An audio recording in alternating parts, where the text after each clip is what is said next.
वंदे पुरुषोत्तम। आलोचना प्रसंग भाग 2 से 26 दिसंबर सन 1941 की श्री श्री ठाकुर जी से वार्तालाप। केष्टोदा ने श्री श्री ठाकुर जी से इस उपनिषद के एक श्लोक का अर्थ पूछा।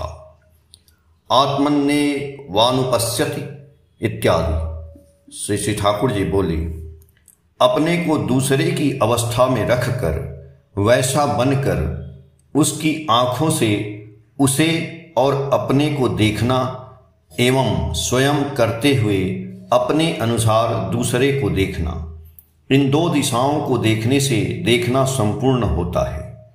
जैसे मैंने स्वयं को कूलियों के बीच रखकर उनके साथ मिलकर उसी काम को करते हुए अपने आप को देखा था। यह बात मुझे अच्छी तरह समझ में आ गई थी। उनके साथ मिलकर मुझे अनुभव हुआ। हम लोग बाहर से अपने स्टैंडर्ड रहने का तरीका से उनका जो प्रॉब्लम समस्या समझते हैं, दरअसल आज तक उन लोगों का वह प्रॉब्लम समस्या नहीं है। इसलिए सम्यक रूप से बिना देखे जो हमदर्द बनकर उनके लिए आंदोलन करने जाते हैं, वे लोग उन लोगों की गूढ़ समस्या को नहीं समझते, प्रतिकार भी नहीं कर सकते।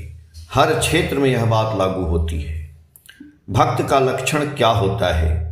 इस प्रसंग में श्री ठाकुर ने कहा, सच्चा भक्त को देखते ही उसके प्रेष्ठ की बात याद आ जाएगी। उसकी बातचीत, आचार आचरण बड़े ही हृदय स्पर्शी होंगे तथा मन को जीत लेंगे। ऋत्विकों को किस प्रकार शिक्षित होना चाहिए, इस विषय में श्री ठाकुर ने कहा, ऋत्विकों को सभी विषयों में through practical knowledge, through conception, सुसंपूर्ण कार्यकारी ज्ञान और धारणा रहना चाहिए, जिससे जिस किसी अफेयर, मामले, सिचुएशन, अवस्था या टॉपिक, विषय को मास्टरफुली डील, आधिपत्य के साथ परिचालना कर इष्ट स्वार्थ, इष्ट प्रतिष्ठा कर सकें। आमिष और निरामिष आहार के विषय में चर्चा चली। श्री ठाकुर जी बोले, मछली खाने से क्या होता है और नहीं खाने से क्या होता है। मैंने इन दो बातों को अच्छी तरह अनुभव करके देखा है। मैंने सोचा था मछली खाकर साधना की जा सकती है या नहीं। मछली खाए बिना भी नाम करके देखा है।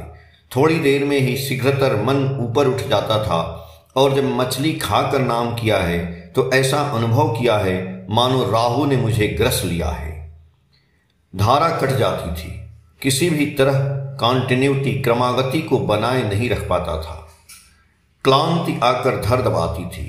जो मछली नहीं खाते हैं वे साधारणतया छोटी मोटी बीमारी में क्षतिग्रस्त नहीं होते हैं। मछली खाने से ही शरीर में टॉक्सिन, विष पैदा होता है।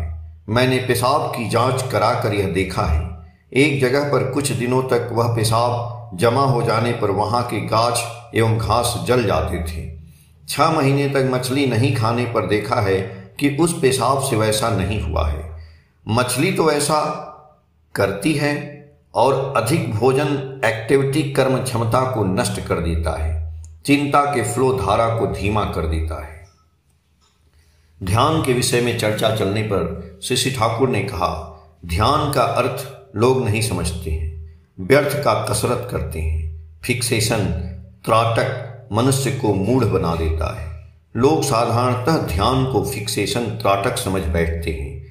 फिक्सेशन यानी त्राटक एवं कॉन्सेंट्रेशन, एकाग्रता, इन दो में आकाश पाताल का फर्क है। कॉन्सेंट्रेशन, एकाग्रता का अर्थ है सेंटर, केंद्र के विषय में चिंता।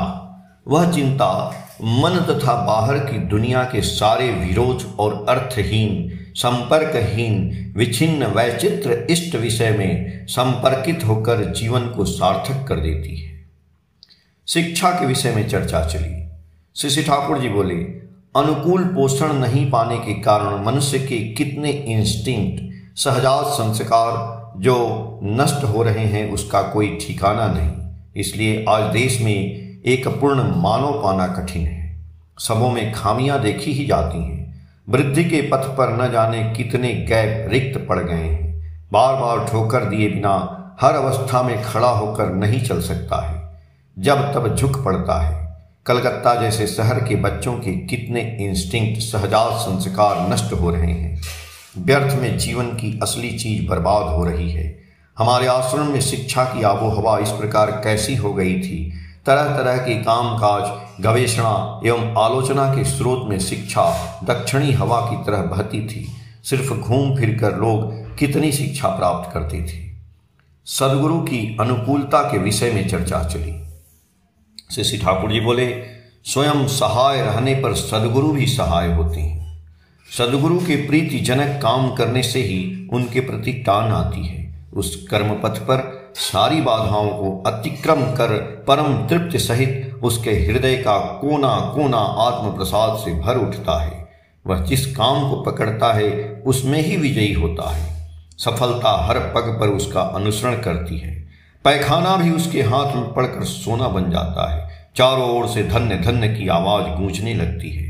पारिपार्श्विक को इष्ट प्राण सेवा उसका स्वभाव सिद्ध हो जाता है।